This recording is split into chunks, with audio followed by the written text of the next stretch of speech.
pag-usapan lang natin si Robby Domingo. Binuking ni Robby si Alden, ikaw mas enjoy ka ngayon. Kasi guys, parang alata na umano guys ni Robby dahil pangalawang beses niya nang binuking umano guys si Alden Richard.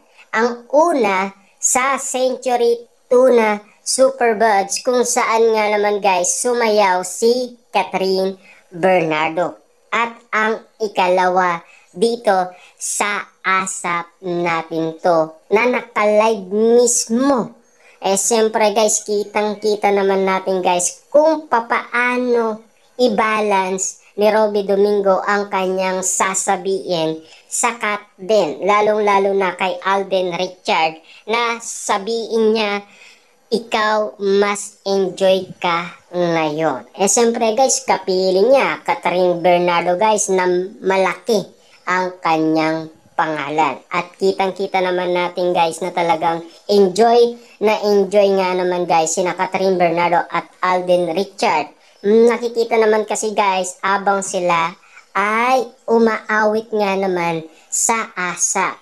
Kita-kita kasi guys ang kanilang kinikilos. Siyempre guys, alam naman natin, kinukumpara nila yan guys sa body language nila kung totoong-totoo na nga ba ang kanilang kinikilos. Siyempre guys, mata kung mata, lawin kung lawin nga naman guys, kung mapansin ang cat din ngayon. Kasi binibigyan nila ng pansin guys ang kanilang relationship kasi medyo lumalalim na at nakakapagtaka guys, pati mga celebrity ay pinipigilan nila ang kanilang bibig na masabi nga naman guys ang kanilang relationship.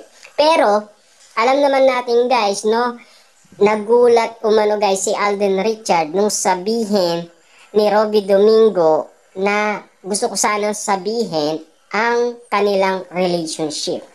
Siyempre guys, no, nakakapagtaka dahil alam kasi nila guys ang bawat kilos ni Alden Richard at Catherine Bernardo. Lalong-lalo na guys si Robby Domingo. Kasi alatang-alata guys na meron silang alam na hindi muna nila sinasabi sa atin. Ang gusto kasi nila guys magsalita ang mismong may katawan na sina Catherine Bernardo at Alden Richard. Alam naman natin guys na hindi pa umano sinasagot ni Catherine Bernardo si Alden Richard. At lalong-lalo na guys, siyempre napapansin ni na Robby Domingo, Kim Chiu ang bawat post umano ni Mami Min Bernardo na botong-boto na siya kay Alden Richard.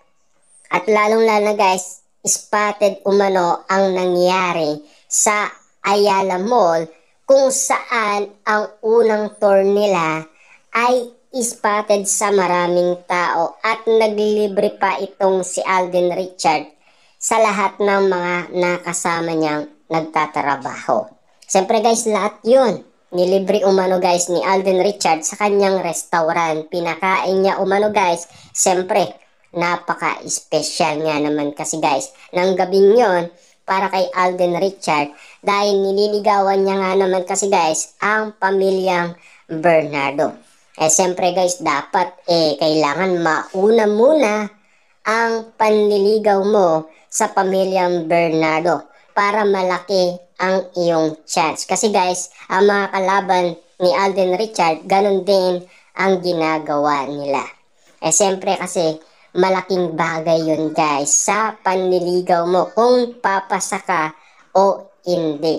Kitang-kita naman natin kasi guys na pasadong-pasado na si Alden Richard sa puso ni Catherine Bernardo. Iintayin na lang natin guys kung kailan sila mag-a-announce. Ngayon bang 2024 or 2025? Kasi marami na umano guys nag-aabang. Marami na rin guys ang naghihintay. Marami na rin guys ang sabik sa kanilang relationship. Lalong-lalo guys, tignan nyo naman, Robby Domingo, Kim Chiu. Nangangati ang kanilang bibig na sabihin nga naman guys ang kanilang tunay na relationship. Papaano pa kaya guys kung si Vice Ganda ang magtanong sa kanila? Alam naman natin guys, Vice Ganda, unti-unti niyang uuliin ang Kat Den. Siyempre guys, siya mismo ang nakauli umano guys kina Daniel Padilla at Catherine Bernardo kung bakit nga naman guys nagsalita si Daniel Padilla na meron siyang aaminin. Hanggang sa umamin na nga naman guys si Daniel Padilla at Catherine Bernardo sa kanilang tunay na relationship. Siyempre guys, no, unang-una kasi bakit nila umiiwas sina Catherine Bernardo at Alden Richard sa mga media. At lalong-lalo na guys, sa mga taong ngayon guys na pwedeng malaman nila at ito ay kakalat sa lahat ng social media at pagpipestaan sila at pagkakaguluan sila guys ng mga netizens at iba't ibang mga media. Yan kasi guys ang kinakatakutan ng mga artista. Kaya nagpe-prepare muna sila at naghahanda bago ito i-announce, 'di ba? At alam naman natin guys, nag-prepare na si Alden Richard ng press con sa kanyang love life. Kung kailan niya nga naman guys i-announce. Pero maraming nagsasabi guys na mga Kat Den fans, baka daw sa birthday ni Alden Richard. Ang malaking katanungan nga naman guys, kung pupunta nga naman guys si Catherine Bernardo sa kaarawan ni Alden Richard. Spotted kaya ito guys, 'di ba? Alam naman natin pinagbigyan ni Alden Richard si Catherine Bernardo.